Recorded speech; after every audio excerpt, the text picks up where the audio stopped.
नमो नमः दोस्तों, संस्कृत कक्षायां सर्वेषां हार्दिकं स्वागतम। हेलो दोस्तों, मैं प्रशांत शास्त्री उकलकर स्वागत करता हूं आप सभी का आपके अपने यूट्यूब चैनल में जिसका नाम है संस्कृत सुधा। यहाँ हम पढ़ते हैं संस्कृत बहुत ही रोचक और सरल ढंग से।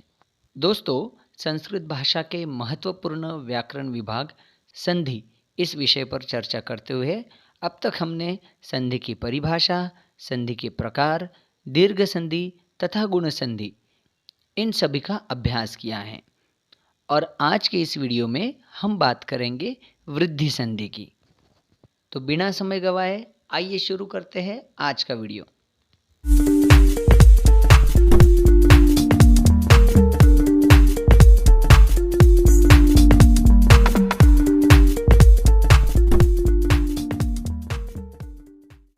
दोस्तों, संस्कृत भाषा के इन 13 स्वरों में से हमने समान स्वरों को सामने रखकर देखा तो जाना कि समान स्वर आपस में मिलने पर दीर्घ संधि हो जाती है।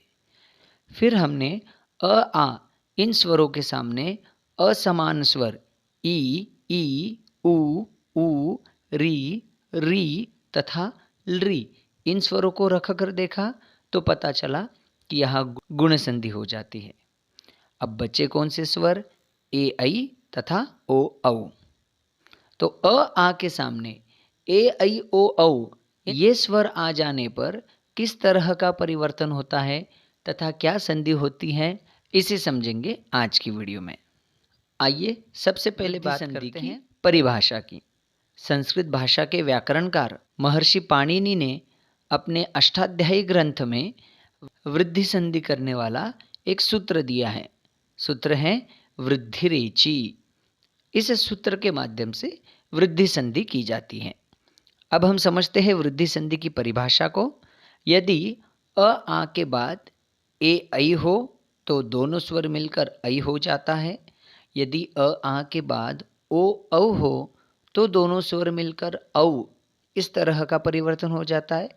तथा यदि अ आ के बाद री स्वर हो तो दोनों स्वर मिलकर आर इस प्रकार का वृद्धि रूप परिवर्तन जिस संधि में होता है उस संधि को वृद्धि संधि कहा जाता है। वृद्धि संधि के बारे में जानते हुए सबसे पहले समझेंगे कि किन दो स्वरों को मिलकर ऐ बनता है।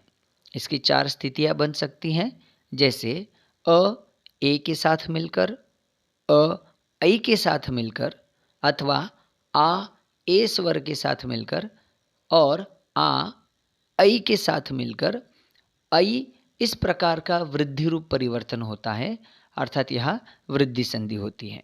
अब उदाहरण से समझते हैं। पहला उदाहरण अद्य धन एव। यहाँ अद्य का अंतिम स्वर अ एव के ए स्वर से मिलकर ऐ बन जाता है और संधि हो जाती है अद्यैव। दूसरे उदाहरण में मत धन ऐक्यम। यह मत का अंतिम स्वर अ ऐक्यम के ऐ इस स्वर के साथ मिलकर वृद्धि हो जाती है और संधि बन जाती है मतैक्यम। तीसरे उदाहरण में सदा धन एव। यहाँ सदा का अंतिम स्वर आ एव के पूर्व स्वर ए से मिलकर ऐ इस प्रकार की वृद्धि हो जाती है और संधि शब्द बनता है सदैव। इसी प्रकार रमा धन ऐश्वर्यम। यहाँ रमा का अंतिम स्वर आ ऐश्वर्यम के ऐ इस स्वर के साथ मिलकर भी ऐ इस प्रकार की वृद्धि हो जाती है और संधि बनती है रमैश्वर्यम। तो दोस्तों, यहाँ हमने देखा कि अ अथवा आ के सामने ए अथवा ऐ स्वर आ जाने पर ऐ हो जाता है, इसे ही वृद्धि संधि कहते हैं। दोस्तों, यहाँ एक बात ज़रूर ध्यान रखना, जब हम ऐ लिखते हैं तब हमें ऐ के ऊपर एक ही मात्रा दिखती है, लेकिन ऐ जिस व्यंजन के साथ मिल रहा है तो उस व्यंजन के ऊपर 2 मात्राएं दी जाती हैं, क्योंकि ए स्वयं एक मात्रा है और उसके ऊपर रखी एक मात्रा, इस तरह ऐ का चिन्ह 2 मात्राओं का होता है। आइए अब देखते हैं औ कब बनता है। इसकी भी 4 स्थितियां बनती हैं। अ ओ के साथ मिलकर, अथवा अ औ के साथ मिलकर। इसी प्रकार आ स्वर ओ के साथ मिलकर, अथवा आ औ के साथ मिलकर औ इस प्रकार का परिवर्तन हो जाता है और उसे वृद्धि कहते हैं। उदाहरण से समझिए। यह पहले उदाहरण में जल शब्द का अंतिम स्वर अ ओघ के पहले स्वर ओ के साथ मिलकर औ हो जाता है और संधि शब्द बनता है जलौघः। दोस्तों ध्यान रखिए, ओघः इस शब्द का अर्थ होता है प्रवाह, पानी का बहाव। इसीलिए जलौघ का अर्थ हुआ पानी का प्रवाह।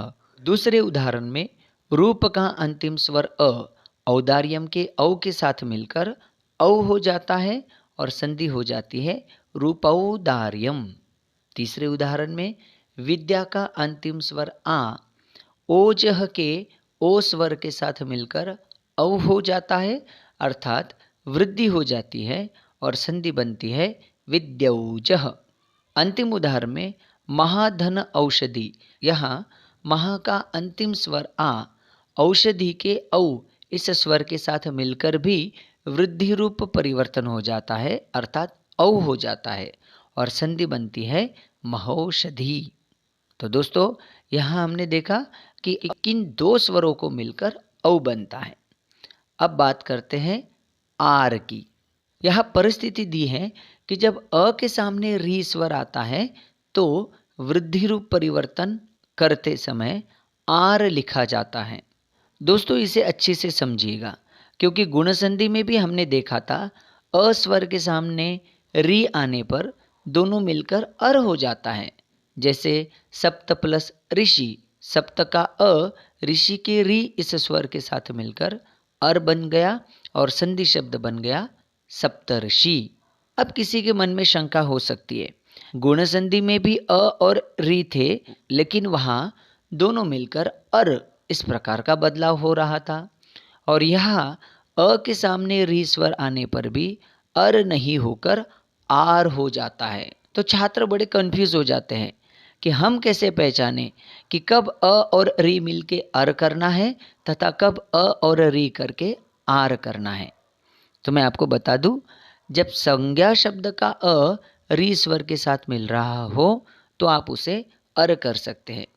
जैसे देव ऋषि, यहाँ देव संज्ञा है, ऋषि के री के साथ मिलकर देवर्षि शब्द बना। लेकिन पूर्व पद का अंतिम स्वर अ जब किसी उपसर्ग का हो तो वहाँ री के साथ मिलने पर अर करने के बजाय आर इस प्रकार का बदलाव करना है। उदाहरणार्थ प्र धन ऋणम, यह प्र उपसर्ग है और उस प्र का अंतिम स्वर अ ऋणम के री के साथ मिलकर परिवर्तित हो जाता है आर में और संधि बनती है प्रारणम।